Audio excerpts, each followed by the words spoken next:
is the camera now catching the two-arm salute of Alberto Contador.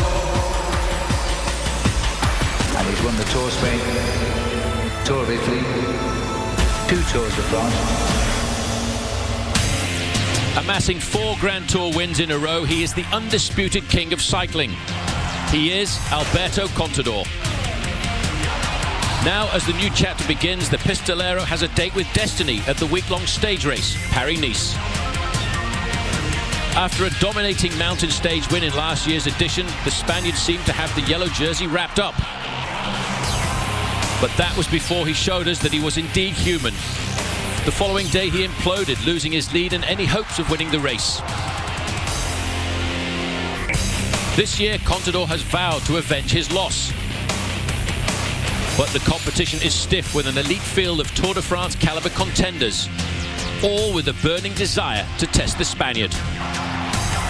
Today's prologue will decide who dons the yellow jersey first as the 68th edition of Paris-Nice kicks off next on Versus.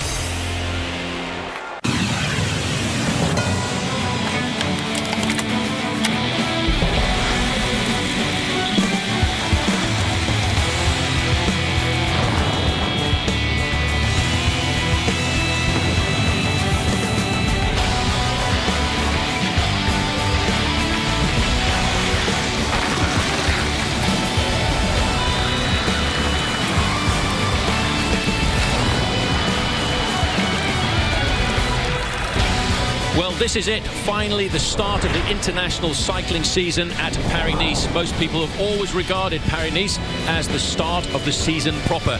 Welcome to Epic Cycle Sundays, presented by Michelob Ultra. I'm Paul Scher, and alongside me is Bob Roll. And Bob, it's good to have you here, really, because you tried to smash yourself up a bit in the winter, didn't you? Well, I fought the law of gravity, and the law of gravity won. So, Mountain 1, Bob Key 0. Well, at least you're here, and I tell you what, we are in for what I think is a sort of mini Tour de France format here for Paris-Nice, isn't it? One prologue, it's 8 kilometers, just about 5 miles. There's 7 very difficult stages, 1,288 kilometers, just over 800 miles. 2009, the defending champion is Luis Leon Sanchez. In 2008, it was won by David Rebellin from Italy. And 2007, a little bit of a surprise for a young cyclist that we've now known, the best rider in his generation, Alberto Contador, won 3 years ago. Well, the race braced over 8 days, cuts its way right through the middle of France before finally finishing by the Côte d'Azur. But Bob, there's a great number of competitors here who are looking for the win. Of course, Contador, he's promised after last year's debacle to come back and dominate this year's Paris-Nice. He's a hot contender, probably the #1 favorite in the bike race. Frank Schleck was second last year, has a very quiet start to the season so far, but he always likes to come out and do well in this race. And of course, the defending champ, Luis Leon Sanchez. Well, don't discount these riders either. Levi Leipheimer, we know, always starts the season off exceptionally well. Christian van der Velde, struggling from a nasty season last year. He ended up as a helper in the Tour de France, and he'll be looking for some success. Already success this year for Roman Kreuziger. He won the Tour of Sardinia just very recently. Well, it is a very difficult prologue time trial. It's 8 kilometers long, 5 miles of racing, Bob. I think it's a fairly testing course because it certainly is not flat, is it? Not flat at all. There's 2 hard climbs out on the course. The first one, they will take the time, and that will determine the king of the mountain jersey. A little bit of cobbles out on the race course also. It does kick up a little bit to the end. 8 kilometers, just over 5 miles in length. This is going to be a very tough stage. Yes, Bob, it is, and there's a lot of men looking to try and get themselves victory here this afternoon. Lots of individual time trial specialists, but I have to say, I suppose the man we really feel is going to be one of the top contenders is, of course, Alberto Contador. Vastly improved his time trialing in the last couple of seasons. Alberto Contador is the very fastest man against the clock in the world today. Won Stage 1's time trial in Paris-Nice last year, also the big time trial in the Tour de France. He's a very tough man to beat. Plus, he's back on the bike he's been training on throughout the winter. A little bit of controversy in the Tour of Algarve. He couldn't use his time trial bike. He's back on that machine. Another man to watch is this man, Levi Leipheimer, on the Radio Shack squad. Redoubtable time trialist, one of the best in the early season, always fast in the time trials. Levi Leipheimer is a specialist in this discipline, and watch for him to set the tone for Team Radio Shack. Two very big names, but you can't discount some of the other specialists in the individual time trial. Luis Leon Sanchez has already won a time trial this year in the Tour of Algarve, the winner overall of Paris-Nice last season. Tony Martin, a big specialist for Team HTC Columbia. He was fourth in the prologue last year, but a man you can never discount in the individual time trial. Early season time trial performances, always great by David Miller. So before we go to the live action, a brief update of the standings. The fastest man so far is Lars Boom, a time of 10 minutes and 56 seconds. We're looking here at Maxim Gurov of Team Astana. A slightly different strip this year. He's at 4 kilometers to go. Bob, there are some very fast times, but I think the most important thing to retain is all of the big boys start in the last half an hour. The last riders to start will be the favorites to win this event. Overall, as well as this stage today, the individual prologue time trial, it's just on the limit between being called stage number 1 and a prologue. It is exactly 8 kilometers, so they're calling it a prologue in this year's Paris-Nice. A little bit technical on the way back into the course, but I think, Bob, the most important thing to retain is that very difficult start up to the first 1.5 kilometers. Big climb to start off, a category 3 right out of the blocks. That'll be very hard on the legs, and the riders that can dose out their effort the best throughout the day's course will be the overall winners for today's stage. Well, although we're not looking at Alberto Contador, we got a quick glimpse there, Bob, of the Specialized bike. Now, there's been a little bit of controversy since the start of the season concerning that. Well, the bottom line is when you have the best rider of the generation can't use the machine he's been time trialing, training on for the last 4 or 5 months, then you have to ask some serious questions to the sport, whether it's the fault of the manufacturer or the team or the UCI, the governing body. Doesn't really matter. At the end of the day, Alberto Contador is bringing a new machine to Paris-Nice, and it conforms to all the regulations that the UCI has on the time trial machines. Very specialized bicycles that the riders use, no pun intended, but the Astana team sponsored this year by Specialized, and they've got the new Shiv time trial bike for all the Astana riders to use. Well, Alberto Contador will be starting right down towards the bottom end of the overall standings, and that's at 32 minutes past the hour of 4 o'clock local time in Europe. This is the top of the second climb. We're looking here at 3 kilometers to go to the finish. It's important, Bob, isn't it, when you look at a short, violent effort like this, to make sure that you're properly warmed up. The engine is ready to go as soon as you get into the starting house. Well, the winning times will be about 10 minutes, 11 minutes, but the warm-up is about an hour for this event. So, yes, you do have to come to the start line 100% ready to fire on all cylinders, and the best in the business are uncanny at being able to do that. That was not exactly my specialty when I was racing. I could never seem to get it right. Dario Cioni from the New Sky team in the start house. Well, this team from Great Britain, based from Great Britain, have had a very good start to the season with sprint victories to guys like Greg Henderson. And I have to say, Bob, I'm very surprised about the incredible organisation they've got since the very start of the season in the Tour Down Under. Well, as Dario Cioni gets underway, we'll take a short break. When we come back after the break, we hope to see the start of Tommy Danielson from Garmin.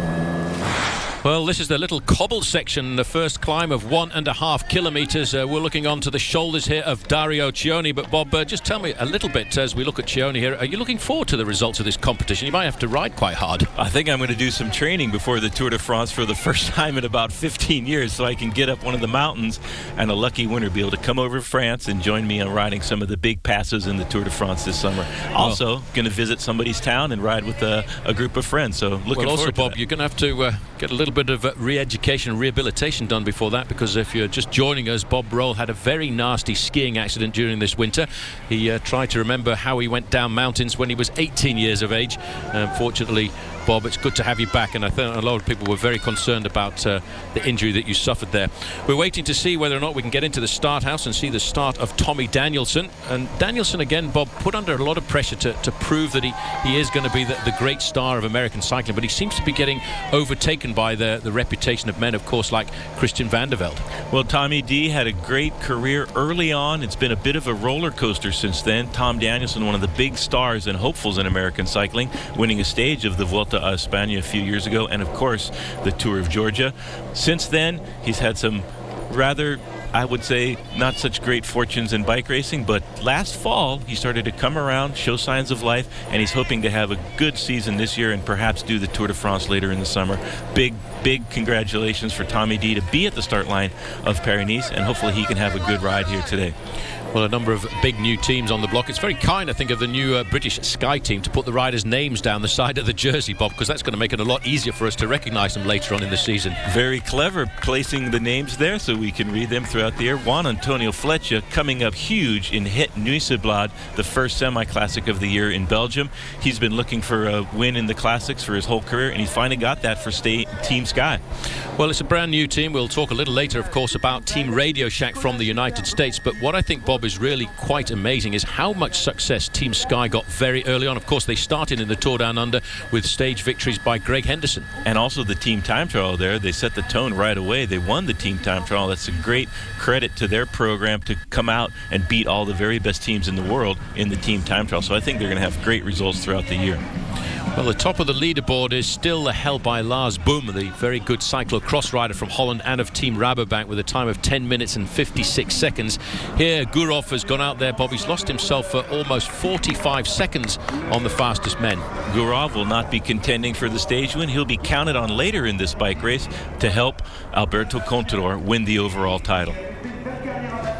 Well, Tommy Danielson, as we look here at Gurov coming up to the finishing line, he's going to just finish, I hope, inside of the 12-minute mark. And as you can see, ticking away there, the riders who he's looking to equal. JJ Hayedo, 69th, currently out on the starting line. In fact, it's gone over the 12-minute mark, 12:02. Now, we shouldn't be too far away from the start of Tom Danielson. And these are not our personal pictures here. They're brought to us by French television. And I wonder if they'll realise how important it is for us to get down there and see the start of the man from Durango in Colorado. Durango resident and now living in Boulder, Colorado, so he's moved up to the Front Range to be a little bit closer to the headquarters of Team Garmin. And of course his coach now is Jonathan Vaughters, and he's guiding Tommy Danielson back to the top of the sport, hopefully. Well, looking here, still onto the shoulders of Dario Cioni.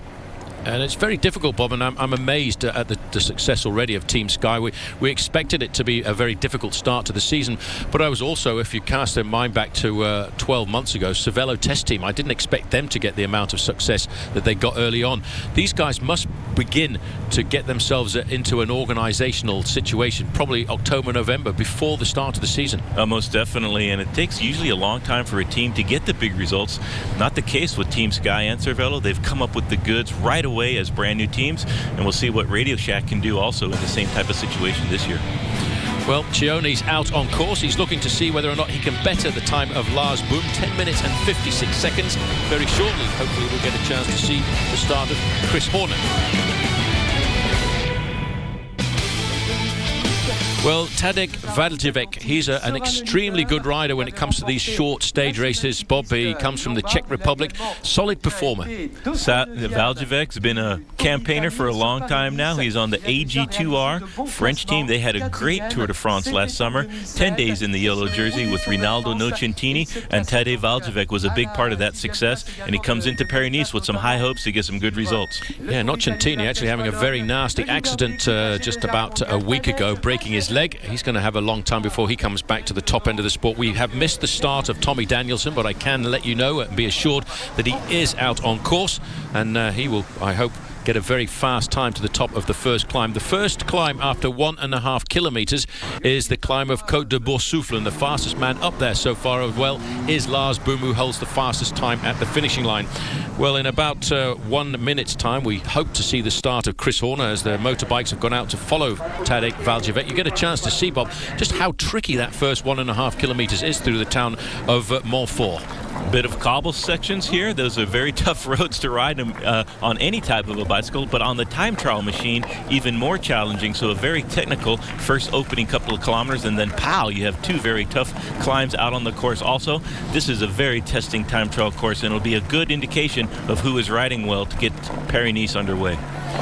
Well, we've just heard that Chris Horner has started, and I have to remind you that these pictures are brought to us by French television, so it's their decision who they're going to show. They've decided to stay here with their cameras on Tadej Valjavec, and he comes up to the summit of this very difficult first 1.5 kilometers.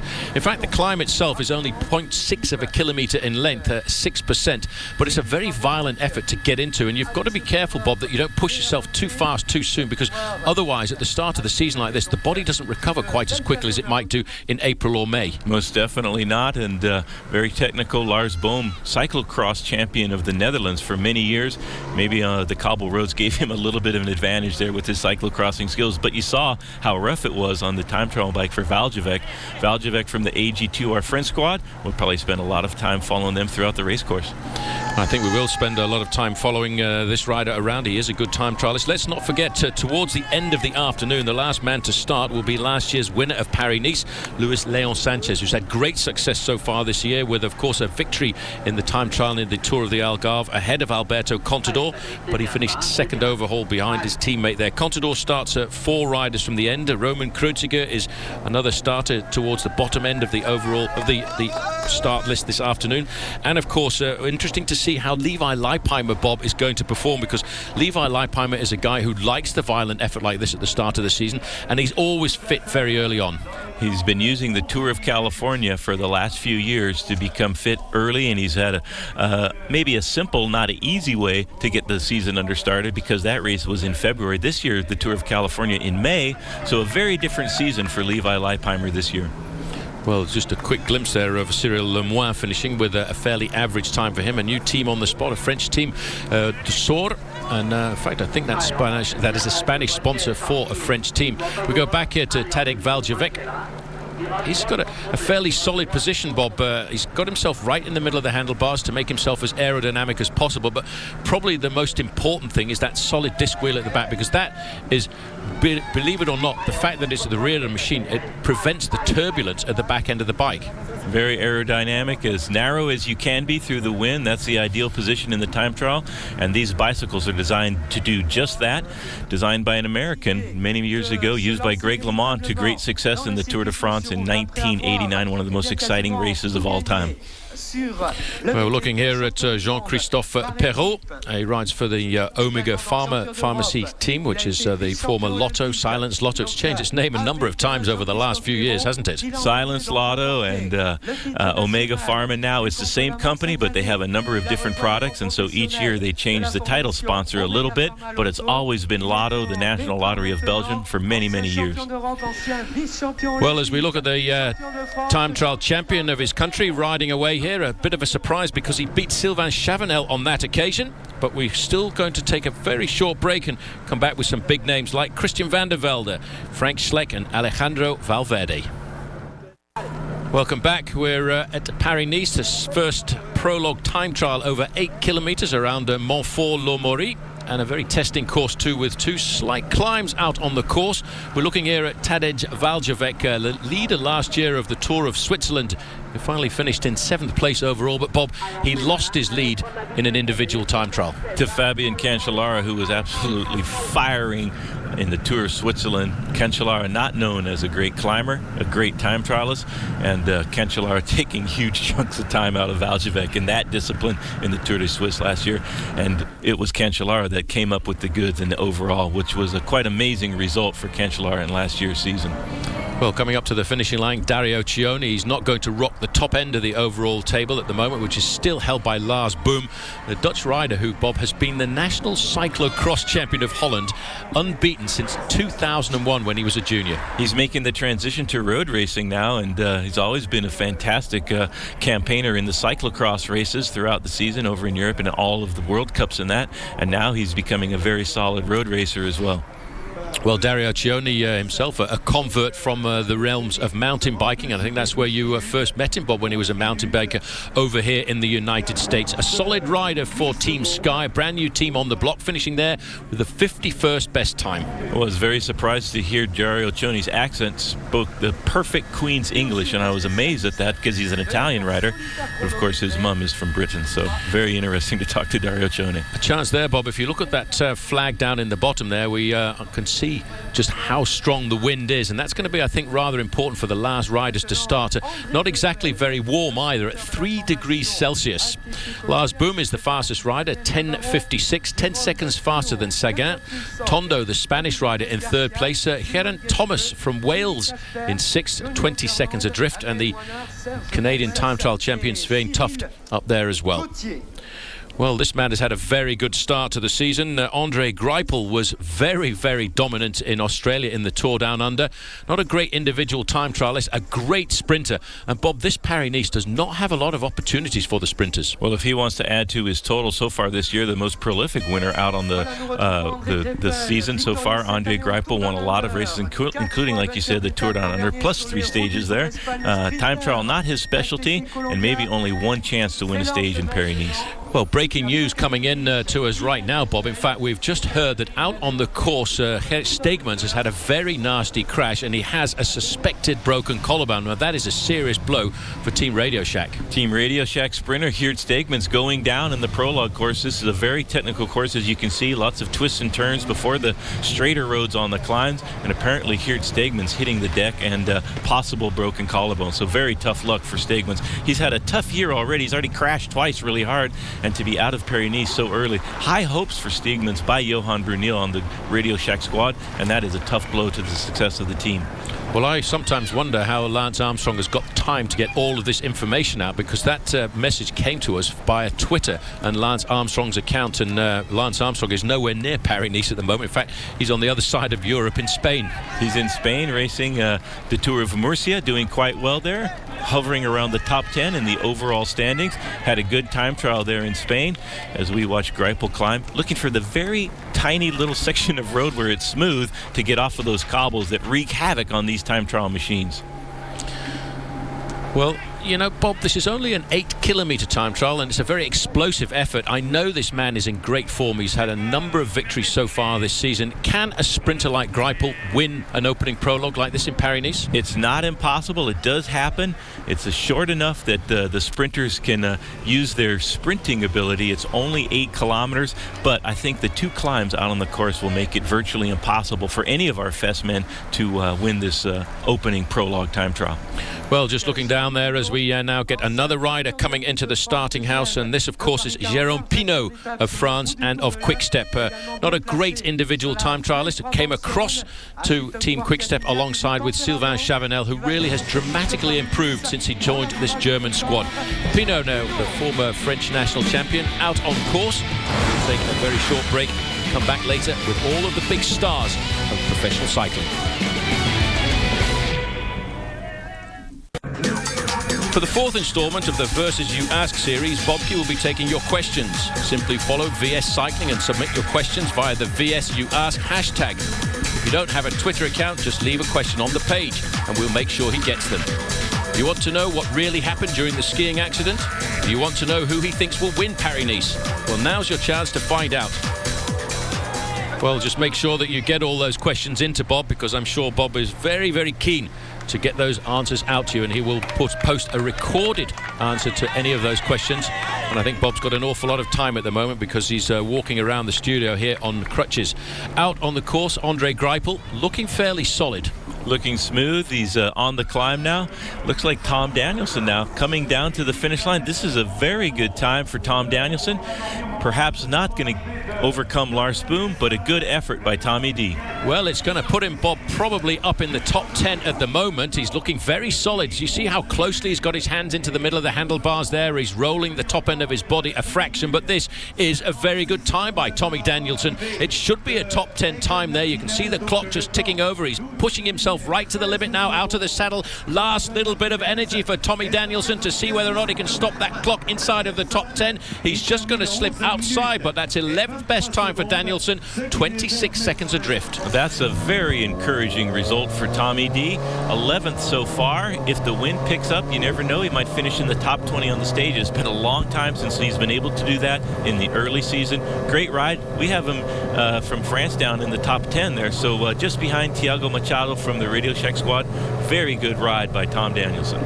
Excellent ride by Danielson, bodes well, I think, for the rest of Paris-Nice, because this race will be decided a lot further down the road than these first 8 kilometres. And Bob, it is a very tough route this year. It goes right down through the middle of France. And I have to say, those last 2 days, Saturday and Sunday next week, are really going to be a blister. Absolutely brutal Paris-Nice this year. Hopefully the weather will hold. They've been dogged by snow and rain and miserable conditions in the last few years, and you never know, a few stages in the snow will really make a very challenging course even a little bit more difficult. Well, we're looking at Valjavec. It's an average time trial for him. He's going outside the time of Tommy Danielson, but behind Valjavec on course is Chris Horner, who's had a fairly good start to the season, Bob. Chris Horner second in the Tour of Sardinia, right behind Roman Kreuziger. So Horner, a lot of injuries and broken bones himself last year, and he wants to start out this year with a little bit better luck and maybe some good results. He's already doing well. Chris Horner should do something special here in Paris-Nice. Yes, he had such bad luck last year. Every time he went out, he fell over and broke something. Man, I'm hoping this year, fingers crossed, both fingers crossed, that he won't have so much bad luck, because I can see Chris Horner having a very good season. We're here, just looking here, Bob, at the speed of Andre Greipel. We're switching back to the finishing line. Now look at this time by Chris Horner. Now this is a good time by Horner. Coming up to the finish line, it's not going to be the best time for Horner, but it is going to be a top 10 place for Horner as he stops the clock. He's looking for the line as he comes up. It's 8th best time. He's lost himself 20 seconds, but that's not bad. That's an indication that Chris Horner of Team Radio Shack has got great form at the start of this season. Watch out for this man a little bit further down the road. Well, it's time for us to take a short break, and when we come back, we'll talk about this new American team in the peloton. We'll have a chance to look at Lance Armstrong's brand new Team Radio Shack. This is a new team, but it doesn't feel like it's a new team, because we have 8 of the 9 riders that did the Tour de France on Astana last year.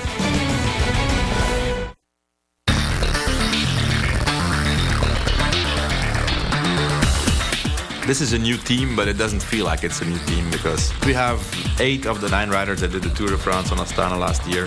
And of course, you have, Lance, Levi, and Claude, and those are 3 good guys to build a team around. We've made no secret of the fact that Radio Shack has made a serious investment here, and they're a performance-driven company, and they'll be watching closely.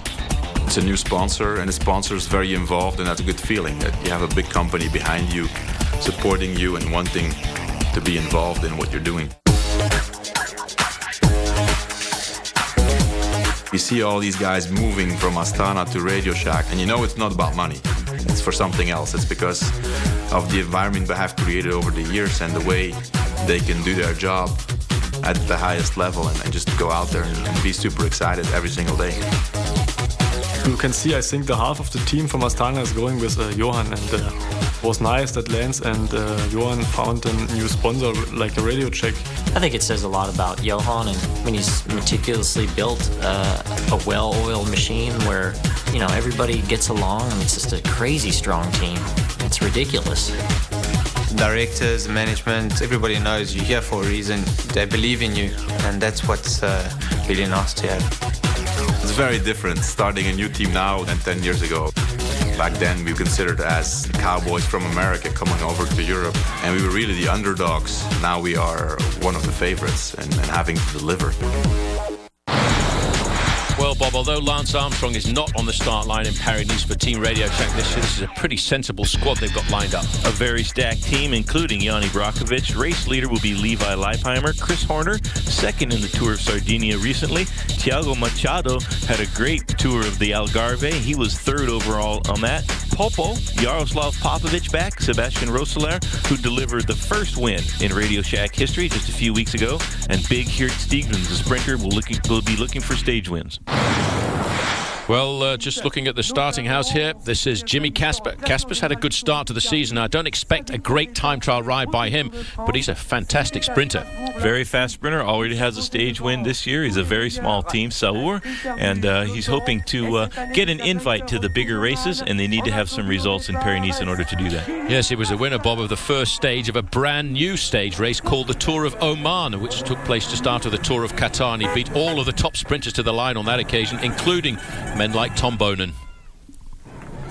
Well, he's also getting a chance. It really is, Bob, I have to say, you've got to come out of the starting gate very, very hot, ready to go, and you've got to be fairly agile over the first 1.5 kilometers because it is extremely tricky. Very technical start of this time trial. Also very chilly, very brisk, just over freezing. And so you want to come to the line, to the start gate, really warmed up and ready for these cobbles and twists and turns before the first climb. This is a great little time trial. Only 8 kilometers, but very exciting. Well, Casper's been a professional since 1998. He's been around for an awful long time. I must say that one of the biggest victories he ever got was a stage in the Tour de France back in 2005. And that was when he raced for Team Cofidis, wearing number 201. A bit bouncy on the cobblestones, Bob. A little bit difficult for the riders because they're riding their aerodynamic machines and they've got to get the tyres pumped up fairly high to maybe 110 PSI on a situation like this.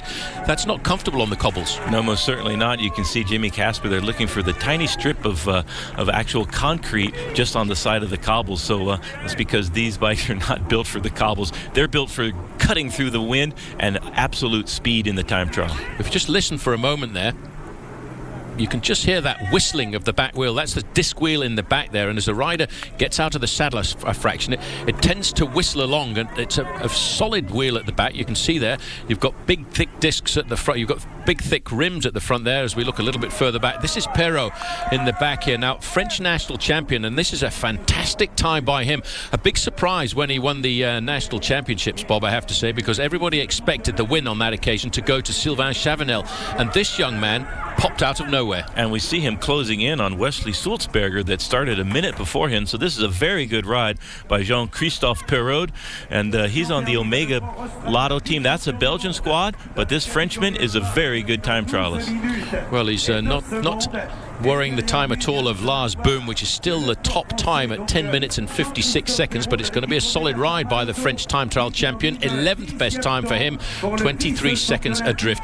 But Bob, you mentioned earlier about Lars Boom, the Dutch rider there. He's been exceptionally good at cyclocross, Dutch national champion since he was a junior in 2001, and possibly the discipline of cyclocross has helped him in this very short and violent effort, because cyclocross is normally over only 1 hour. And very cold generally. It's a wintertime sport in Northern Europe, so a lot of rain and snow those riders face in absolutely brutally cold temperatures. So Lars Boom using all of the advantages he has as a cyclocrosser. Also in cyclocross, it is a mad dash from the start to the first technical section. So they start a block flat out every time they race. Maybe a little bit of an advantage for Lars Boom because of that. Well, Jimmy Casper riding for a brand new team on the block, Soja-Sun, and he really is not one of the great time trialists. He's probably thinking about the possibility, and I think looking at the race route, Bob, the race profile, there's probably only 1 or 2 stages that will smile on the sprinters, and one of those will be tomorrow's stage. Tomorrow's stage, maybe the only flat stage chance for the sprinters to lock horns in the finale of the bike race. That's assuming that all the breakaways get swept up, and in Paris-Nice, that almost never happens. Very aggressive racing throughout the week, throughout the 8 stages, so the sprinters almost never have a chance to win a stage in Paris-Nice, but they do need this race to get ready for the rest of the season and to be competitive in the classics that are coming up. Of course, for the sprinters, what is extremely important is the race that takes part after Paris-Nice, and that's Milan-San Remo, and riders have a choice, don't they, Bob, as to whether to come to Paris-Nice or to go across the Alps down to Italy for Tirreno Adriatico, which starts in a couple of days' time. Well, Jimmy Casper out on course, so we're waiting now for all of the big names of the sport, and there are big names still to come. We're talking Van der Velde, Philippe Gilbert, Valverde, Levi Leipheimer, Alberto Contador, and the rest. And they're still to come.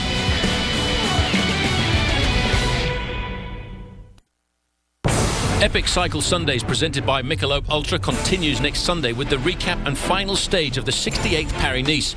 We'll cover Alberto Contador and the world's best riders trek from the City of Light to the capital of the Côte d'Azur, Nice, France. Paris-Nice concludes next Sunday at 4 p.m. Eastern Time, only on Versus. Well, just looking here at Brian Van Borg coming up to the line. A strong rider, Van Borg. A lot of transfers again, Bob, during the winter transfer season. He moved across for many years, raced for Team CSC, raced for Team Saxo Bank. Now he's become a solid member of this Liquigas team, who've got a great competitor for a possible overall win here in Paris-Nice in Roman Kreuziger. Roman Kreuziger should have a good season starting in Paris-Nice. He's already won a stage race, the Tour of Sardinia, just in front of Chris Horner, and we saw how Chris Horner was racing in the time trial prologue. So Kreuziger, if he's a little bit better than that, he's going to be very competitive. Liquigas, an Italian team, but they love the races internationally. They love to race all over Europe. A lot of Italian teams tend to stay in Italy and just race there, but Liquigas, a pretty solid program. They race everywhere in the world.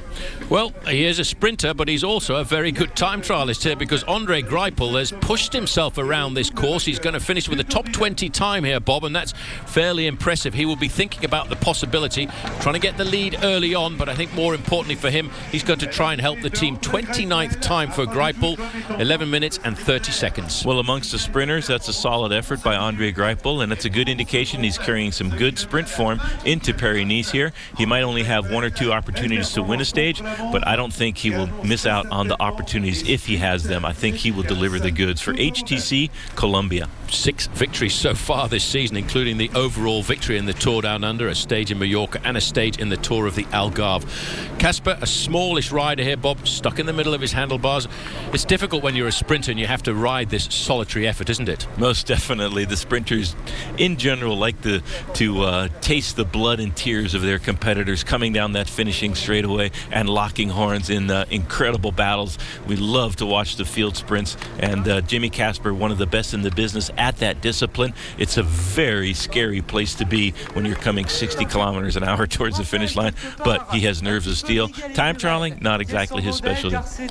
No, it certainly isn't. We're looking at the Euskaltel rider who's climbing into the starting line here. This is Romain Sicard. Now, if you know anything about the sport of amateur cycling, this guy is the under-23 champion of the world. He's a Frenchman, but he comes from the Basque side of France, and he actually speaks Basque as well as French.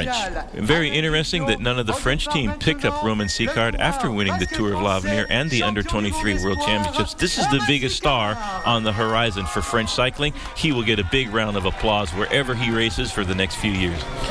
He certainly will. He actually wanted to ride for Team Euskaltel. He was part of the Euskaltel development squad, and very rare that they have riders from outside of the Basque region, although he is regarded as a French Basque, but an extremely talented athlete, Bob. Oh yes, this is one of the big stars of French cycling for the future, and he's hoping to be competitive in the Tour de France in the years to come.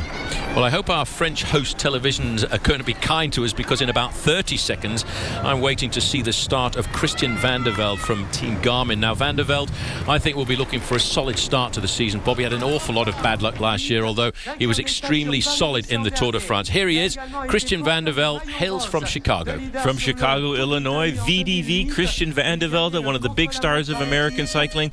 A storming win in Paris-Nice last year in stage number 4 into Saint-Etienne. That was a great ride, dominant like a great champion. And Christian van der Velde, after that though, his luck turned a little bit sour. He broke his tailbone, I think it was, crashing out of the Giro d'Italia last year. He was able to get himself back in shape and finish in the top 10 in the Tour de France. So Christian van der Velde, big things hoped for in this year's Paris-Nice. I think big things hoped for him in this year's individual prologue as well, because just looking at his face there, Bob, it was a face of concentration, hoping to get himself out on course.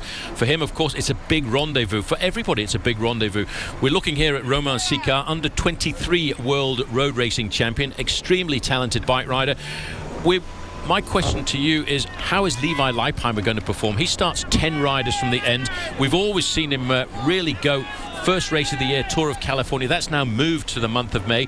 Will Levi Leipheimer still have that motivation for a race like Paris-Nice? I think he will. It's a tough course also. That should suit Levi's talents to a T.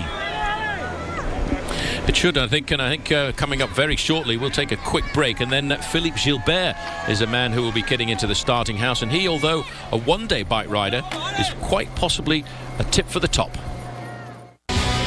Hello, welcome back to the Epic Cycle Sundays presented by Michelob Ultra. Today is the opening prologue of the 68th edition of Paris-Nice. I'm Paul Sherwin. Alongside me is Bob Roll, and the riders now starting to wind their way around Montfort-l'Amaury on a rather cold and brisk day.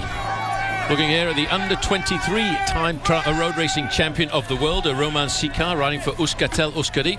A nice machine there. You can see that carbon fibre solid disc wheel. Bob, that solid disc wheel at the back does make for an uncomfortable ride in a time trial. Well, it's not the ideal machine for comfort, but it is the ideal machine for pure speed. The time trial bike's very rigid. They are very twitchy in the handling. They don't handle as the normal road machines do. They are very lightweight, very rigid. You want to have all of the power that you put into the pedals be transferred into forward momentum. And Romain Sicard getting to the top of the second climb here out on the course. And great things are hoped for from this guy. The French cycling, we haven't had a big star that's been competitive in the Tour de France for many years. And I think there's so much pressure on the young riders that do show some promise. A lot of them get paid too much and also succumb to the pressure. We haven't seen a big star in French cycling for a long time, but the Tour de France needs some of these young French riders to do very well in that event. Well, we could be looking at this man riding well in the Tour de France, Romain Sicard, because at under 23 level, he's a world road racing champion already. Maybe the advantage is, Bob, that he's not riding for a French team. He's actually expatriated himself. He's moved to a Spanish team, and that will allow him to develop without the pressure of the French press on his shoulders all the time. That's a very good point, and hopefully Romain Sicard, just a little bit of anonymity there on the Basque team. Maybe some of those exchanges with the media and the fans will be a little bit less stressful for Romain Sicard, and he'll be able to have a nice trajectory in his career. This is going to be a great athlete to watch for the next few years to come, and I'm really looking forward to having a big star from France in the Tour de France. It might be that man. Well, Armel Monoir of Team Cofidis. Bob, I'm just looking down the list of riders still left to start. We are now getting down into the creme de la creme. We've got Christian van der Velde out on course, Philippe Gilbert, Frank Schleck, Valverde, David Miller, Levi Leipheimer, Kreuziger, Contador, and Luis Leon Sanchez. That is really a Tour de France type roster. This race sort of measures it up to being its reputation of being a mini Tour de France, doesn't it? Oh, most definitely. Let's not forget Ted King from the Cervelo team, an American young bike racer. He is going to be doing Paris-Nice for the very first time, and that's going to be interesting to see how Ted King can do throughout the week of racing. And he's on Cervelo, who's had a very successful start to the career of that squad. And last year, they have Carlos Sastre and, of course, Tour Hushovd, who won the green jersey in the Tour de France. So a lot is being expected of Ted King. He's on a great squad. Let's see how he can do in today's time trial. Well, Bob, just a bit of silence for a moment. Just listen to that wind. That gives you a little bit of an indication of how tough this course is. You start off very, very technical through the town of Montfort. Then you go up that first climb of the day, the climb of Bourg-Souffle, then out into these farm fields. And that's when you've really got to have something left in the gas tank to keep the speed up high when you've got these strong headwinds. That's a very good point. Big headwind coming right into the racer's face the last couple of kilometers on the course. It's easy to overcook things at the start. You're full of adrenaline. You want to get your season off to a great start. It's very easy to start too fast and then die throughout the last few kilometers. And the rider that can pace himself the best is going to come out on top of this time trial. Philippe Gilbert, winner of Paris Tours, a very solid rider. He has really improved since he left the French team Française des Jeux to come across here to the Omega Lotto squad from Belgium. He's become a real leader, hasn't he, Bob? He's most definitely become one of the hot favorites in all the classics that he started. Races like Liège-Bastogne-Liège and Het Nieuwsblad Omloop. He also won the Tour of Lombardia at the finish off last year's season. That was an incredible result from anybody from Belgium, not noted for their climbers generally, but Philippe Gilbert, a great all-arounder. Well, Armel Moinard has been a professional since 2005. He doesn't have a lot to shout about, only one victory, and that was a stage in the Route du Sud, a race just before the start of the Tour de France. But this is a very solid time trial by this young man coming up to the finishing line. New colours as well for Team Cofidis, a little bit more bright than they were before. A little bit more red there throughout the kit. Cofidis been around the sport for a long time, and they are hoping for great things from this man, Armel Moinard, and we'll see what he can do for the rest of Paris-Nice. Not a great start to the race, however. Well, hopefully we can switch back to the starting house, because in a few seconds' time we may just get a chance to glimpse Ted King. He should be in the starting gate. Bob, I think it's important as we look at the overall standings at the moment. Lars Boom looks like a very difficult man to beat. Horner is right up there in 7th place, looking for 20 seconds. That's an indication Horner's carrying his form through. I'm not sure that the wind hasn't picked up throughout the stage, and Lars Boom starting very early. Craig Lewis, top 20 so far in 18th there, and Tommy Danielson hanging on to 12th. And Lars Boom, no one has gotten close to his time in a long time, so maybe the wind is picking up throughout the day, and it's going to be very tough for the rest of the riders to come close to Lars Boom. He's underneath the 11-minute barrier, so maybe that's going to be enough to win this bike race. Well, just looking down out on the course here, we've got a lot of riders still coming up to the finish line. This is Serge Pauwels of Team Sky. They really have built themselves a very solid squad. Not a great time by Serge Pauwels, but more interestingly, a little bit further out on the course will be the times being posted by Christian Vande Velde, who started at 1 minute past 4 o'clock, and we should get a chance to see his finish. Coming up to the line then, you can see Serge Pauwels, a big, strong Belgian rider on Team Sky. Brand new team formed during the winter season, bringing together riders from all corners of the world, New Zealand, Australia, Great Britain, and of course Belgium. Serge Pauwels here finishing 115th. He's lost himself 1 minute and 16 seconds. Well, we'll take a very short break, and when we come back, I hope we'll be able to bring you the finish of Christian Vande Velde. Down through the stark trees at the start of this season, very early on in the year, 3 degrees Celsius onto the shoulders of Christophe Rablon from France and AG2R. You get a chance to see, but it really is very early in the season. The winter has not really been left behind yet. Most definitely not, and that's why this race, Paris-Nice, called the Race to the Sun. Generally cold, icy, frigid temperatures in the north of France, but the riders, as they get towards the Côte d'Azur, down towards the French Riviera, hopefully the temperatures will improve a bit and the weather will hold. If it stays dry like this, it's going to be an absolutely gorgeous week of racing and some beautiful scenery in the south of France when they get there. Well, like the United States of America, I have to say Europe as well, been battered by rain and snowstorms throughout the last couple of weeks, and I think a lot of the riders have probably got their fingers crossed, hoping that it's all been put behind them, because you certainly don't want to ride through the middle of France at this time of the year when the snows start to come down. Well, Kuurne, Brussels-Kuurne, just a couple of weeks ago was absolutely abysmal. Just a very few riders able to make it to the finish line. And Vacances Soleil, a new team in the higher ranks of cycling, it was delivered the goods. Robbie Traskell there coming up with the goods, but that was one of the most brutal races we've seen in a long time. Kuurne, Brussels-Kuurne, semi-classic in Belgium, racked by snow, rain, and freezing temperatures. Well, just looking at Ponzi here, it looks to me as if he's about to get caught here by Romain Sicard in the orange jersey there. He's the under-23 World Road Racing Champion, and catching your man for a 1 minute mark, Bob, that's not bad for a young rider who's better reputed as a climber. Especially after only 5 miles of racing. That's the 1K banner just behind the cars there. So Romain Sicard having a good ride. We don't have an intermediate time on him, but we'll start to see the clock tick away, and so far he still has a ways to go, but he's going to have a pretty good ride here. He's just about a half minute behind Lars Boom towards the finish line. 10:56 is the standard, and you can see Ponzi in front from the Lamprey squad, but Romain Sicard honing in on him now, and that might be a little bit of an advantage. When you see a rider in front of you, it gives you such a blast of adrenaline. It's so good for the morale when you're catching your Minuteman. Just got to say thanks very much to the French host broadcaster here, because they didn't miss the start of Sylvain Chavanel. Now there is a surprise. Former time trial champion of France, a very solid classics rider now. He moved across the Quick Step to learn how to ride races like Paris-Roubaix and the Tour of Flanders, and he was instrumental in this team's domination of those events last year. Most definitely. Great work done by this man for Tom Bonen and Stijn de Volder. Here's the finish of Sicard, just falling out of the top 10, but this is a very good result for a climber, a young French rider on the Spanish Euskaltel squad. Well, it's hotting up now, Bob, because just at 30 or 40 seconds behind Sicard, we should get the arrival of Christian Vande Velde. Climbing into the starting gate is Frank Schleck, second overall in Paris-Nice last year.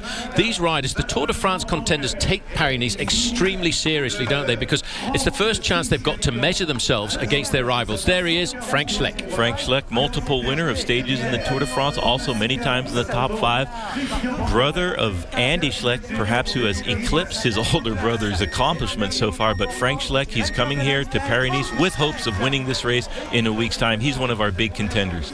He certainly is. Back to Sylvain Chavanel out on course. A little bit ropey going around that corner, Bob, and a stranger position that he's got. He seems to be sitting too much upright in the front end. He's catching a lot of wind into his chest. Third in Paris-Nice 1 year ago. Sylvain Chavanel, perhaps the most accomplished of all the French riders. Van der Velde is here, Bob. Sorry to interrupt you there. This is not a fast time for Christian Van der Velde. You can see that face is a face which is etched in pain as he comes up to the finish line. He's not had an easy ride round here. Most definitely not. He is going to be perhaps in the top 50, and 51st place for Christian Van der Velde. We'll see what happened out on course. He was really fast in this race last year, so maybe a little bit slower start to the season for him. Alejandro Valverde, already successful so far this season. A great competitor. I saw him, Bob, in the start of the year at the Tour Down Under. He was already in the month of January looking very skinny and very fit. Here, he could be a man to create a surprise, although time trialing has been his Achilles heel. Most definitely not the greatest time trialist out there, but Valverde, one of the most successful professionals currently racing, and he is a big star of Spanish cycling, winner of the Vuelta a España, the Grand Tour in Spain last year. For the first time in his career, finally won a Grand Tour. He's been threatening to do so for many years, and he came up with the goods in the Vuelta a España last year. Well, let's not forget a winner this year of the Tour of the Mediterranean. The leader on the board, still Lars Boom of Holland, but a lot of big names now starting to climb into that starting house, including very shortly Levi Leipheimer, Alberto Contador and Luis Leon Sanchez. We'll take a break. Well, coming up to the finish line, this is Janez Brakovic, and he rides for the brand new Radio Shack team of Lance Armstrong. Now, this is a great performance here. He's not going to beat Lars Boom for the moment, but Bob, this is an indication that Team Radio Shack have got a man to count on for the overall standings. Janez Brakovic, winner of the Tour of Georgia a few years ago. That is a great ride, 5th fastest so far. That's an indication that Brakovic is in good shape for the Paris-Nice and the start of this year's season. Well, I have to say, Lars Boom has looked very solid since the very start of the afternoon. He recorded a time of 10:56. He was the fastest man to the top of the first climb of the day at 1.5 kilometers in 2:27, a second faster than Mongel of France, and he stayed there ever since. I can only think that men like Alberto Contador, Luis Leon Sanchez and Kreuziger are the riders who may well topple him. Most definitely. You're getting down to the creme de la creme, the very best racer that will have a chance to beat Lars Boom. Nobody has come near his time in many, many hours. All of the best riders have tried. All of them have fallen short of Lars Boom's effort in the first opening prologue of this year's Paris-Nice. That was a great ride by the Dutch cyclocross specialist.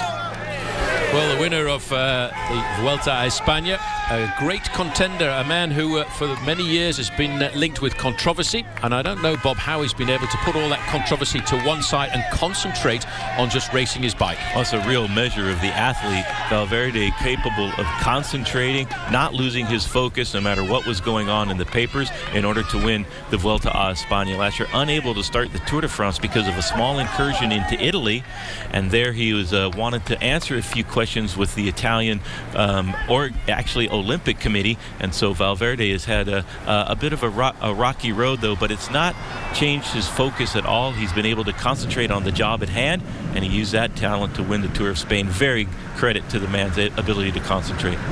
Well, this is Sylvain Chavanel, and I would expect, Bob, that he's going to be regarded this year as the leader of Team Quick-Step here at Paris-Nice. He won 3 races last year. In fact, he finished 3rd overall and won a stage and led the event for a couple of days. But I think this year he's a lot more solid in Team Quick-Step. It was a first year in that squad there for him as we go back down to the finishing line here for Sandy Cassar. Again, another solid performer for France over the last couple of years, and a man who's capable of finishing in the top 10 overall in Paris-Nice. One of the veterans of French cycling now. He was in the top 3 in Paris-Nice in his career. Maybe the first time he did it, he finished 2nd, I believe. So that's a good ride by Sandy Cassar. He's won a stage of the Tour de France, but he's never really fulfilled his promise as an athlete. Maybe this year in Paris-Nice he'll be able to do that later on the climbing stages. Well, I tell you what, Bob, the world of communications is a fabulous thing. We've just received an email in from Craig Lewis, who's been out on the course, and he was explaining just how technical the first part was. Very difficult, painful start to Paris-Nice, in his own words, over the cobblestones. He said once you've gone over the hill, you get to the flatter part of the course and you pick up this tailwind that we've been seeing the flags flapping there. And at that point, you're ripping along at 50 kilometers an hour before plunging down into town, then back up to the finishing line. So it's nice to get that little bit of information. It's good to know that the bike riders out there, they're thinking about us here on Versus. That's great. It's good to have help from Craig Lewis, any of the English speakers in Paris-Nice. Always good to get the news reports from them. Looking down through the trees at Alejandro Valverde. Frigid temperatures, very cold, freezing the body out, so you got to be very warmed up. Also, it might be nice to have some thermal layers underneath your skin suit for the time trial, just to stay warm throughout the course. Well, that's right there. Lars Boom still at the top of the overall classification. Frank Schleck is now on course. And Bob, I keep looking at the computer here to see if we can get any times coming through. Well, in fact, Alejandro Valverde has just gone through that first 1.5 kilometer point, 1 second off the speed of Lars Boom. So we're getting the big boys now. We're getting the big engines starting to come in. So Valverde is taking this prologue very seriously. Most definitely very seriously. So that's a great ride so far by Valverde, and he's come ready to race. He won a stage race earlier in the year, the Tour of the Med, and I'm sure he would love to do a good ride in Paris-Nice this year. Well, I think we'll see some serious battles a little bit further down the road. The Achilles heel, I have to say, for Frank Schleck is the individual time trial, but he has seemed to have changed his position. For Bob, he's sitting fairly forward on the machine. He's got his hands right in the middle of the handlebars. This is probably the easiest part of the course for these riders because they're sheltered from the wind as they go through the forest. We're looking now as we get into the finish line here, into the starting house of Peric Federigo, former road racing champion of France, and he too is a man who's had a very solid season. He was courted through the winter transfer season by a number of top teams to try and get him to switch across, but he said, no, I'm going to stay with B-Box and I'm going to stay with Jean-René Bernardeau. Well, Lars Boom is the man who leads this race with 10:56, but the big names now are starting to record some very fast times, including Alejandro Valverde, who's just gone through that first time check with the third fastest time. We'll take a short break. Welcome back. Looking here at number 11. This is Frank Schleck, and I have to say, Bob, I'm expecting big things from Frank Schleck this year. Amazing, these two brothers, Andy Schleck and Frank Schleck. They really get on well together. And I would think, personally, they made some tactical errors in the Tour de France last year when they were trying to get Frank Schleck to leapfrog over Lance Armstrong instead of Andy Schleck just riding his own race. That, I think, was one of the most interesting things for us to talk about throughout the Tour de France last year was the rapport that these two brothers have on the Saxo Bank squad. They are absolutely phenomenal climbers, but this discipline has always been a problem for them. The individual time trial, the individual effort against the clock, and Frank Schleck maybe a little bit faster than his brother historically, but so far they still have to find their form in the individual time trial. Maxime Montfort, the Belgian time trial champion, not rocking any foundations here. A solid performance by this rider from HTC Columbia. He's going to finish inside of the top 40 with 33rd best time for him. I think, Bob, it's an indication that the time and the wind is starting to rise. Le Petit Prince, the little prince of Italy, now in the starting house, Damiano Cunego. Il Piccolo Principe, if I may, in Italian. Paul, thank you. Cunego, winner of the Giro d'Italia, winner of the Tour of Lombardia. As a young pro, he was very dominant, and since then, he's had some up and down racing seasons, but he comes to Paris-Nice. Generally, the conventional wisdom would suggest he do Tirreno Adriatico, the current race in Italy, around the same time, but he's chosen this year to come to Paris-Nice. Maybe a little bit less pressure from the French media on the Italian rider. Good point. He'll be thinking about Milan-San Remo coming up. He won 5 races last year as we look here onto the shoulders of Frank Schleck. But, Bob, let's think about the next 5 minutes, because in the next 5 minutes we've got the start of Sami Sanchez, Olympic gold medalist from Beijing. David Miller, Levi Leipheimer, all big names starting to creep up. Will Lars Boom hold on, or is one of the big guys at the end of the starting house this afternoon going to beat him? Well, I think fourth from the last rider to start, Alberto Contador, might be the last man with a chance to overtake him. Perhaps Tony Martin as well, and of course Luis Leon Sanchez. Olympic champion from Beijing, Sami Sanchez. A great performance on that occasion, and a man who can ride a very good individual time trial. We've seen him in races like the Tour of the Pays Basque dominate in the individual time trial. What's his chances, Bob, at the start of the season? Well, he's a great climber, This is, however, a little bit more technical and testing a more powerful rider's type of course. I think Sanchez is going to struggle in this prologue. A good ride here by Sylvain Chavanel, still not going to rock or knock off Lars Boom from the top of the leaderboard, but Sylvain Chavanel starting his Paris-Nice very solidly, finding his way up to the line. It is a very difficult finish, Bob, this last 200 or 300 meters, because it does climb right up to the line. And these are some agonizing last pedal strokes in a very hard prologue time trial. You can see Chavanel rocking the bike all over the place. That's going to be a little bit of a disappointment, I think, for the Frenchman on the Belgian Quick-Step squad. 37th fastest. Well, although we are saying that times are starting to threaten Boom at the intermediate time split at 1.5 kilometers, nobody has yet actually beaten him. He still has the fastest time there at the top of the climb at 2 minutes and 27 seconds ahead of Mangel of France and Valverde. This is David Miller, former winner of the prologue here in the Paris-Nice, a winner of the opening time trial at the Tour de France, and a very good individual time trialist. A lot of pressure on his shoulders, I would think, for Team Garmin Transitions. Well, they'll want him to do a great prologue. This is his specialty. This is his best chance to win a stage. Probably won't factor into the overall, but you never know. He could have a chance in the overall in Paris-Nice, but he is a great time trialist, and he wants to do something special. Here's not such a great time trialist, Frank Schleck, and you can see in the last couple of 100 meters, he's already falling out of the top 30 riders. He's a great climber, however, and can make up big time that he loses here today. But because he can't time trial, he has a very tough time winning any stage race, because almost all of them include a time trial. Well, just pushing up to the line, he's lost a whole chunk of time here, Frank Schleck. 48 seconds, in fact, at 67th best time. Let's not forget, though, Bob, his goal is a little bit further down the season in the month of July. He will want to do a little bit better in the time trials to be competitive for the podium in the Tour de France. And here is David Miller on the cobbles, winner of a time trial in the Tour of Spain just last year. So bringing some good form, getting to the twilight of his career. But David Miller, big things hoped for. Well, Valverde is not going to take Lars Boom off the top of the leaderboard this afternoon, but it's a solid performance by Valverde, who was only 1 second adrift at the top of the first climb of the day. Maybe Bobby went out just a little bit too fast, but will he be satisfied with a ride like this? 23rd place for him, 28 seconds down. Well, hopefully we can get back to the starting house, because any moment now we should be able to get to see the start of a certain Levi Leipheimer from Santa Rosa in California. And here he is. He's got his aerodynamic suit on. He's got a nasal strip there to open his nostrils up. He's shaking, Bob. I think this man is ready to go. He's definitely ready to go, or perhaps he's frozen between his warm-up and the start of the prologue. Very cold temperatures and a big wind that's been building up throughout the day, howling across the top of the race course.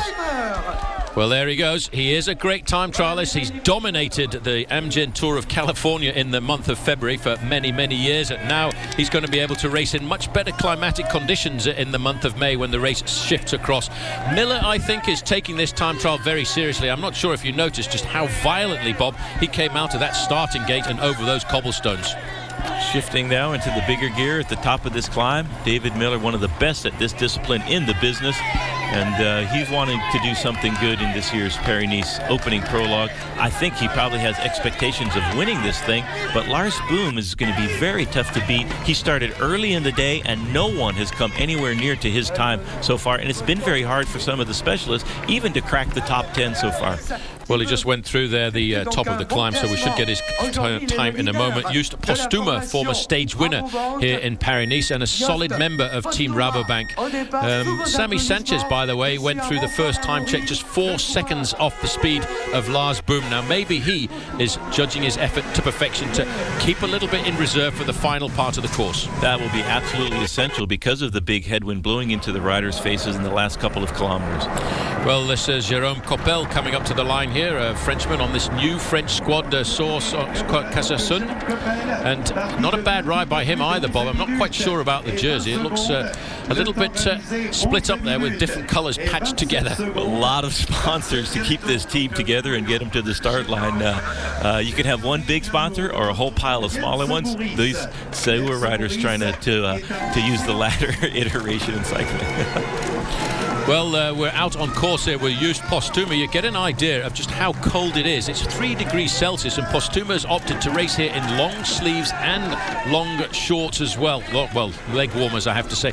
And the reason for that is because we're tickling 3 degrees Celsius. We're only just above freezing point here, and with that wind that's coming across the plains, it really is making it very cold with the chill factor.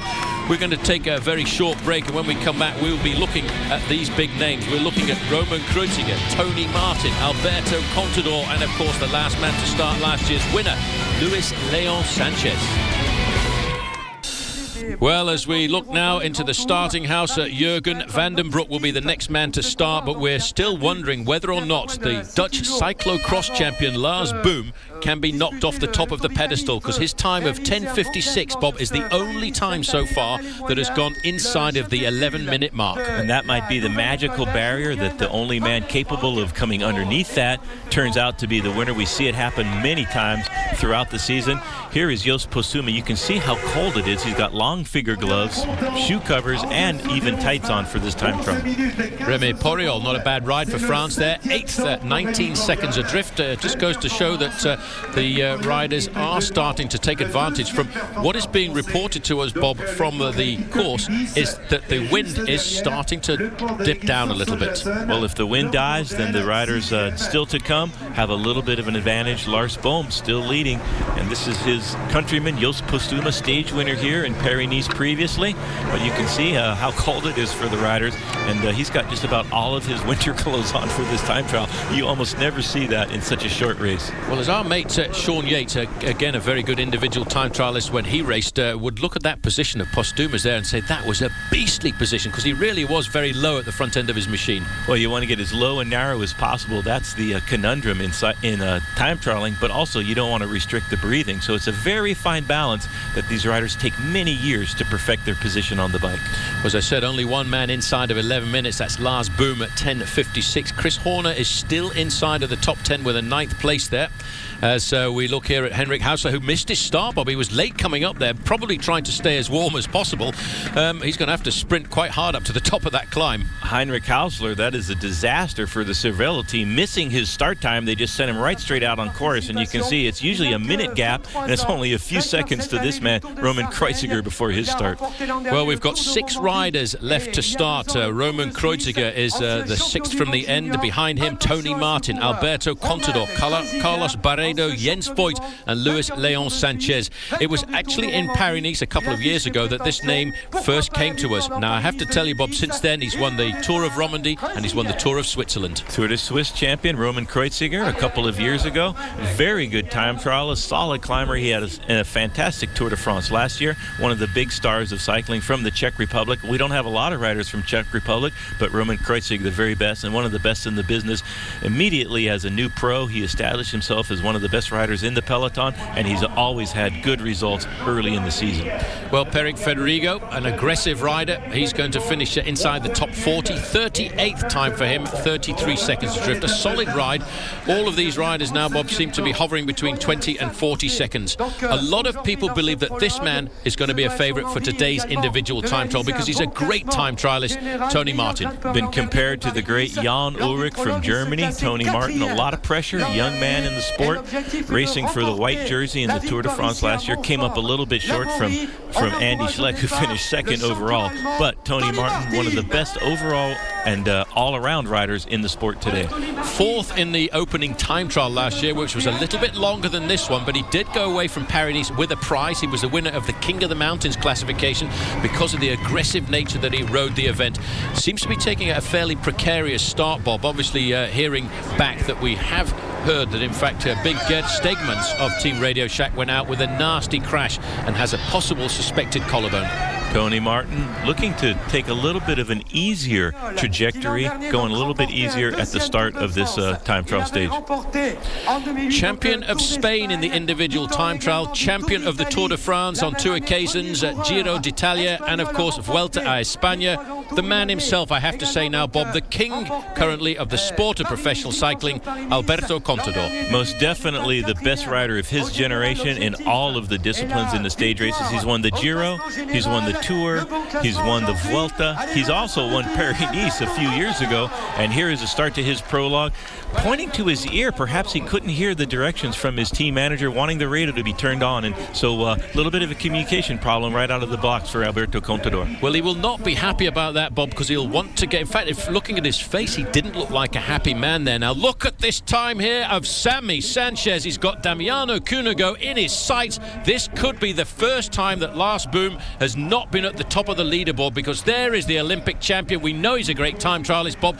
He is not showing any signs of weakness at all there. Solid on the machine. Very good ride here. I didn't think that Sammy Sanchez would be able to pull out such a good ride, closing in on one of the best in the business, Damiano Cunego. That is incredible for the morale. When you see a big star like Cunego just in front of you and you've taken a minute out of him in 8 kilometers, that's a great ride by Sammy Sanchez. He is just going to be outside the time of Lars Boom. Oh, well, there it goes. Still Lars Boom is at the top. Second overall in the Vuelta a España, this man last year.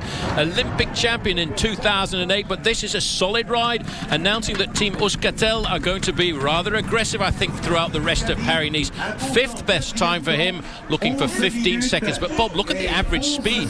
It is a very slow time trial. It's an indication that the course is difficult, only 42 kilometers an hour, but this is speed. Number 31, Alberto Contador.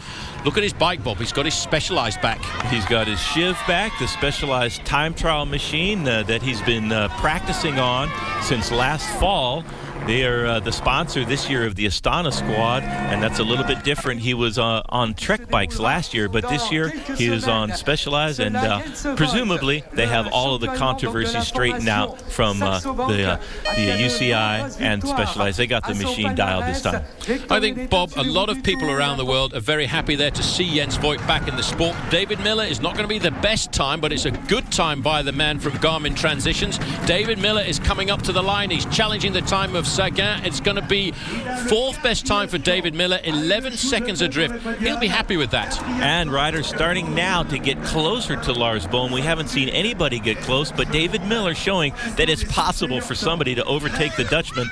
Here is Jens Voigt. You were mentioning that people will be glad to see him because of that incredibly tough crash to watch in last year's Tour de France. This is probably the most aggressive bike rider in the sport, one of the most popular riders in the sport as well. And my email box, Bob, at the end of last year was full of questions. How is Jens Voigt? When will he come back? He came back in the early part of this year in the Tour Down Under, and there he is now back in the sport. The winner of Paris-Nice last year, winner of a time trial in the Tour of the Algarve this year, and 2nd place overall. A man I think is a great individual time trialist, very much reminiscent of Miguel Indurain. Yes, he's a great champion, a lot of class. I think he did the sign of the cross there, a world record 7 times for good luck. So good luck to Luis Leon Sanchez. Well, Bob, this man looks solid on the machine. You can see his hands right in the middle of the handlebars there. He's got the tunic on as champion of Spain in the individual time trial. He looks pretty good to me. He looks very smooth so far, and I must say very skinny, very fit for this early in the season. Alberto Contador, this is the shining star of cycling, the best rider in his generation. He's undefeated in the Grand Tours that he's done, and he won the prologue in last year's Paris-Nice, so let's see what he can do. There's big Jens Voigt. His comeback race was the Tour of Missouri. I think he might have been the most popular rider in the United States, so that's a credit to all the American cycling fans out there. Well, we're looking here at Levi Leipheimer. It's going to be very close indeed, and Leipheimer's looking at 10:56, but he's not quite going to make it, but it's a solid ride. It's a good start to the season for Leipheimer. He's going to go in there, Bob, in 2nd position, only 5 seconds adrift. Solid. Now riders are starting to get very close to Lars Bohm. He's been sitting in the hot seat for about 2 hours. He started a long time ago, but Levi now showing that it's possible for he to be overtaken by one of the riders still to come.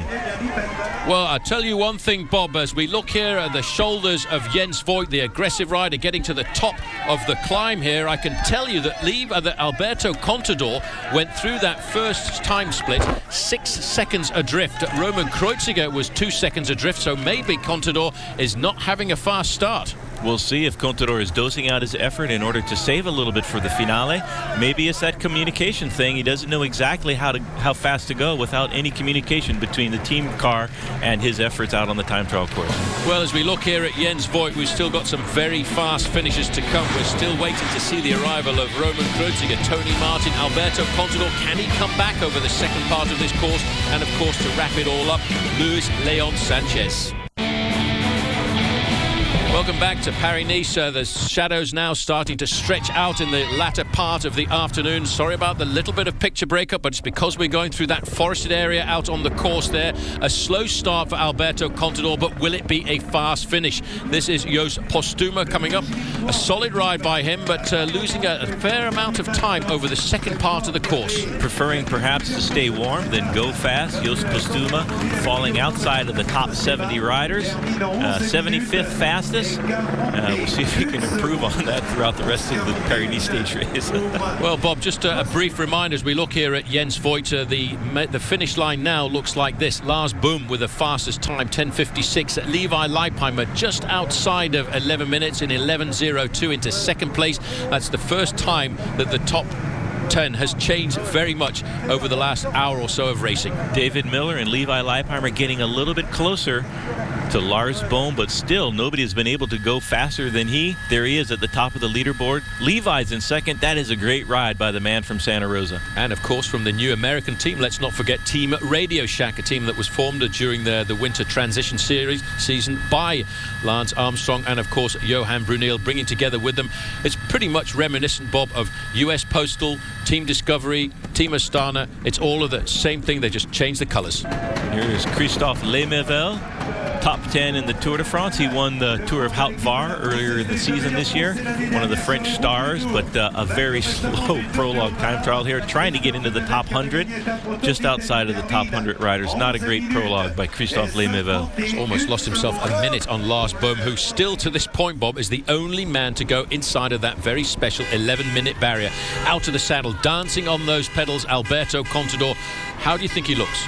Looks very good right there. He's going, trying to get the speed back up, out of the saddle, sprinting, and then dropping right back down immediately into that time trial tuck, and the most aerodynamic possible. Looking down at the front wheel quite a little bit. What that does is lifts the back of the helmet up, and for just a moment you lose a few tenths of a second, so you want to try to avoid that and keep that helmet straight, flat across the back there, as we see the finish of Jürgen van den Broek. Well, Jürgen van den Broek now regarded as the leader of Team Omega Pharmacy Lotto after the departure of the man who was the team leader for many years, Cadel Evans. He moves across to Team BMC, and not a solid start. It's an indication, Bob, that a lot of these riders are having a difficult time with the two climbs out on this course. You really do have to judge your effort properly over this 11-minute event. And I think the cold taking a lot of the energy out of the riders. Very frigid temperatures out on the race course. Contador not too concerned with that. No leg warmers and just a long sleeve skin suit and cutting through the wind there in the prologue time trial. Yes, we did notice that Alberto Contador was 6 seconds down at the top of the climb, maybe taking a prudent start, Bob, so he's got a little bit more energy left for the faster part of the course. Now, this man has got some serious straps there on his knee. Obviously, a little bit of a problem for him from an accident earlier on, but this is a good ride, Bob, because at the first time check, we saw him start late. He was 20 seconds adrift, so he's actually ridden well over the rest of this course. Heinrich Hausler somehow missing his start time. That is very discouraging. 33rd fastest, 30 seconds behind, so I think he would have been in the top 10, however, if he would have made his start time and gotten to the blocks when it was his time to start. Well, Luis Leon Sanchez was 2 seconds off the time of Lars Boom at the top of the climb. Lars Boom, he must have got, mind you, Bob, I've realised now, the cobblestones at the start really suited the cyclocross man. This is Kreuziger coming up now. Again, another very good time here. He's going to challenge the time of Levi Leipheimer, but he slipped outside of that. But he's going to be another rider who will slip into the top 5, I would expect here. No, I'm wrong. 7th time for him, 12 seconds adrift. We're now, Bob, down to the last 5 men. The next man to come in will be Tony Martin. Martin. After that, Alberto Contador, Carlos Barredo, Jens Voigt, and Luis Leon Sanchez.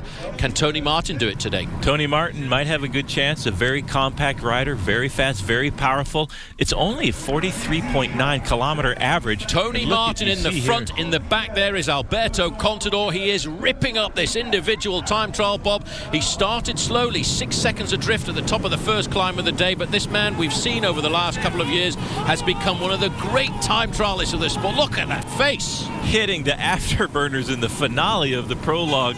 Alberto Contador has one of the best time trialists in his sights. That's Tony Martin from HTC Columbia.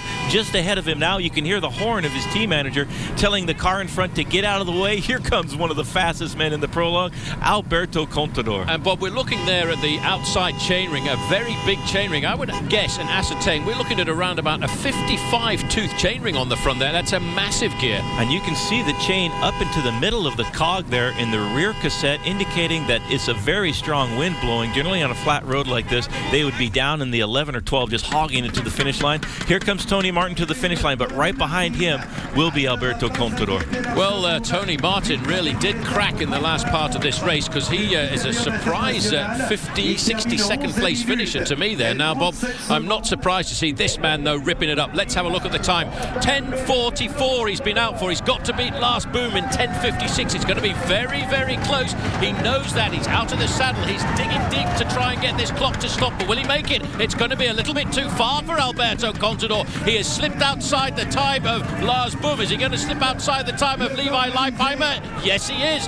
Third for Alberto Contador, looking for 6 seconds, and that was the time he was behind, Bob, at the top of the first climb of the day. Now that's a huge victory for Levi Leipheimer. He'll have a lot of morale going into the rest of this Paris-Nice, knowing that he beat his nemesis here, Alberto Contador. It was a tiny margin, but a great ride by Levi Leipheimer, still in second place, just ahead of Alberto Contador. Well, that's a new face at the top of the leaderboard. Boom is still the man. The big surprise at 10:56, just ahead of Levi Leipheimer. Exactly the same time for Alberto Contador, 6 seconds. So those two men, second and third place overall. 3 riders left on course. Barredo, Jens Voigt, and this man, the last man to start, Luis Leon Sanchez, the winner last year of Paris-Nice and the defeater of Alberto Contador in a time trial this year in the Tour of the Algarve. Yes, Luis Leon Sanchez might be the only man left that has a chance to beat Lars Boom's time of 10:56, but Contador 6 seconds slower. Levi on the same second. It's going to be very tough for anybody to beat Lars Boom throughout the rest of this race.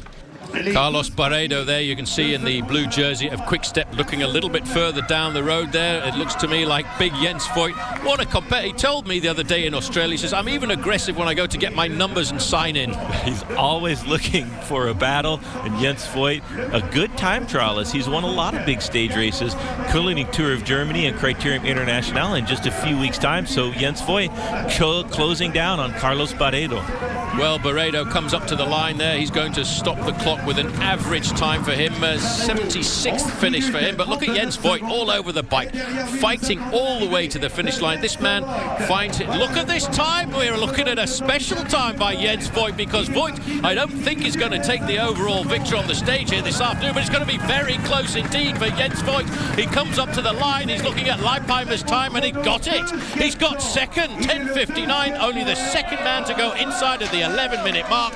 Well done, Jens. Jens Voigt, a great ride, a surprising ride here in Paris-Nice. This is an unbelievable effort from the man that almost crashed out of the Tour, obviously crashed out of the Tour de France last year, made his comeback slowly, but obviously he's trained very hard in the off-season. 39 years of age. That's a great ride by one of my favorite riders, Jens Voigt, second fastest in the prologue.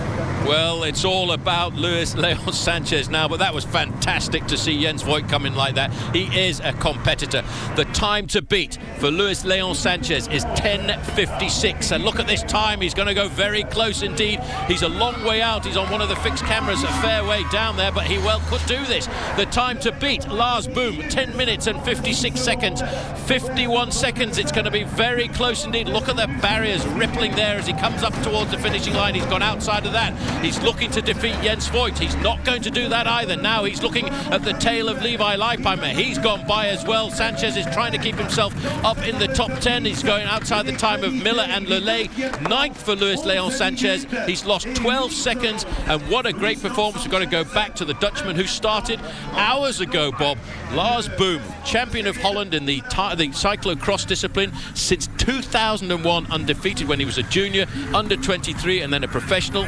We didn't see very much of him at all out there because he started before most of the television cameras were here. What a finale. I don't think they turned the cameras on yet. We just saw him hit the finish line, Lars Boom, just behind his Minuteman, and no one was able throughout the whole stage to match that time of Lars Boom.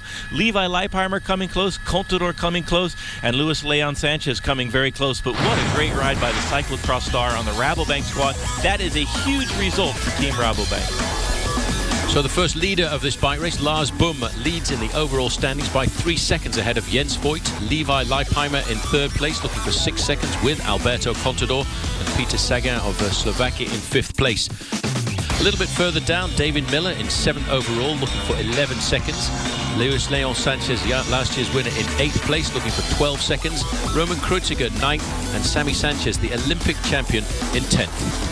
Some of the other notables: Chris Horner in 16th for Radio Shack, Tommy Danielson 24th for Team Garmin, and 32nd Craig Lewis for HTC Columbia.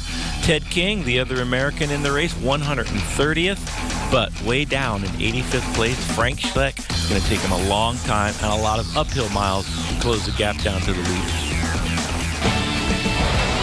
Well, for the Subaru ride of the day, it can't really go to anybody else but Lars Boom, the man who's been national cyclocross champion of Holland since 2001, whether it's the junior, under 23 or senior level of the sport. He went round that time trial course today like a man possessed, recording the fastest time at the top of the first climb of the day and to the finish line as well. So that's why he's earned himself the right to be our Subaru ride of the day. And very shortly after the finish, we caught up with him to find out just how he fared out on the course. Yeah, it was a really nice circuit of 8Ks. Immediately from the start, full speed and a high heart rate. And for me, that's very good. No, I felt good already from the start of Onloop Nieuwsblad. And there I was okay. And when I ride a prologue, I want to win it, or I try to win it. And I had a very good feeling. And it went very, very well. But I didn't expect to win here because there's a lot of big names, of course. It's very special to wear the yellow jersey. Well, not only is he the winner of the opening prologue, Bob, but he gets himself the first yellow jersey of this year's Paris-Nice. I probably wouldn't have bet very much on this man winning, but when you know that he's coming off a strong cyclocross season and he started very early on, he started around about an hour and a half before all of the other contenders and maybe had some slightly different climatic conditions. I wouldn't be surprised if the barometer didn't drop a little bit and made it more difficult for the riders towards the end of the starting order to cut through that wind in this very individual, against-the-clock effort of the prologue time trial. But Lars Boom, take nothing away from this man, a very good time trialist and very fit after a long season of cyclocrossing. Well, I'm sure Lars Boom will keep that yellow jersey for a couple of days, but there were a lot of riders queuing up behind him to try and rip it off his shoulders before we get down to the Mediterranean and Nice in a week's time. Well, Epic Cycle Sundays, presented by Michelob Ultra, continues next Sunday with the recap and final stage of the 68th Paris-Nice, and that will be at 4 o'clock Eastern Time. And don't forget, you can get daily highlights on Versus.com. For a full schedule of all of our cycling programming, log on to Versus.com, where you'll find Bobke's Beef, Robbie Ventura's training tip videos, and weekly blogs from HTC Columbia's Craig Lewis. And don't forget, you can follow us on Twitter at VS Cycling to keep up to date with all things cycling. So congratulations to Lars Boom, a big win for him and a very important win maybe for a young man who's only just starting off his career. But we'll be back next week, and on behalf of Bob Roll, I'm Paul Sherwood saying we'll see you then.